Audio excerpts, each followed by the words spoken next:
தற்போதைய அண்மை செய்தி. சென்னையில் உயர் ரக கஞ்சா பறிமுதல் செய்யப்பட்டிருக்கிறது. இது தொடர்பாக நமது செய்தியாளர் சுப்பிரமணியன் தரும் தகவல்களை கேட்கலாம். வணக்கம் சுப்பிரமணியன், உங்க தகவல்களை சொல்லுங்க. வணக்கம். பாங்காக் நாட்டிலிருந்து சென்னைக்கு கடத்தி வரப்பட்ட விலை உயர்ந்த கஞ்சா பறிமுதல் செய்யப்பட்டிருக்கிறது. ஒருங்கிணைந்த குற்ற புலனாய்வு பிரிவு போலீசாருக்கு ஒரு ரகசிய தகவல் கிடைத்தது. அதன் அடிப்படையில் பாங்காக் நாட்டிலிருந்து விமானம் மூலமாக சென்னைக்கு விலை உயர்ந்த ஓஜி கஞ்சா என்று சொல்லக்கூடிய விலை உயர்ந்த கஞ்சா கடத்தி வரப்படுவதாக ரகசிய தகவல் கிடைத்தது. அதன் அடிப்படையில் ஒருங்கிணைந்த குற்ற புலனாய்வு பிரிவு போலீசார் சென்னை விமான நிலையத்தில் கண்காணிப்பு பணியில் ஈடுபட்டார்கள். அப்போது சந்தேகப்படக்கூடிய ஒரு நபரை பிடித்து சோதனை செய்த போது அவரிடம் விலை உயர்ந்த ஓஜி கஞ்சா பதுக்கி வைத்திருந்தது தெரிய வந்தது. அதனை போலீசார் பறிமுதல் செய்தார்கள்.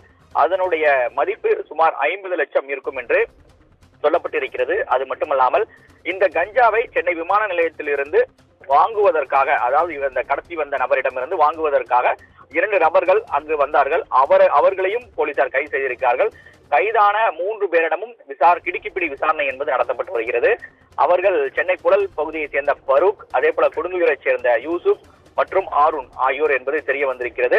இதில் பரூக் பாங்காக் நாட்டிற்கு கடந்த சில மாதங்களுக்கு முன்பு சென்று வைக்கிறார். அங்கு போதைப் பொருள் கடத்தல் மன்னன் ஆக இருக்கக்கூடிய அல் அமீன் என்பவரிடம் இருந்து அந்த ஓஜி ரக கஞ்சாவை கடத்தி வந்தது விசாரணையில் தெரிய வந்திருக்கிறது. கடத்தி வந்த கஞ்சாவை இந்த வாங்குவதற்காக வந்த 2 பேருமே அதனை வாங்கி தமிழகத்தின் பிற பகுதிகளுக்கு அதை கொண்டு செல்ல திட்டமிட்டிருந்ததாக தகவல்கள் தெரிய வந்திருக்கிறது.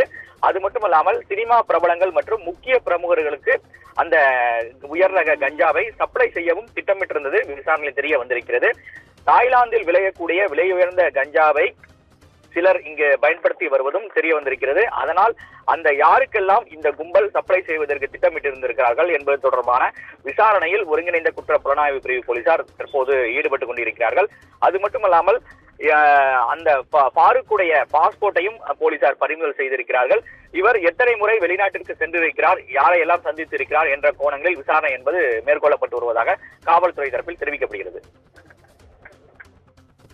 உங்க தகவல்களுக்கு நன்றி சரவணன்.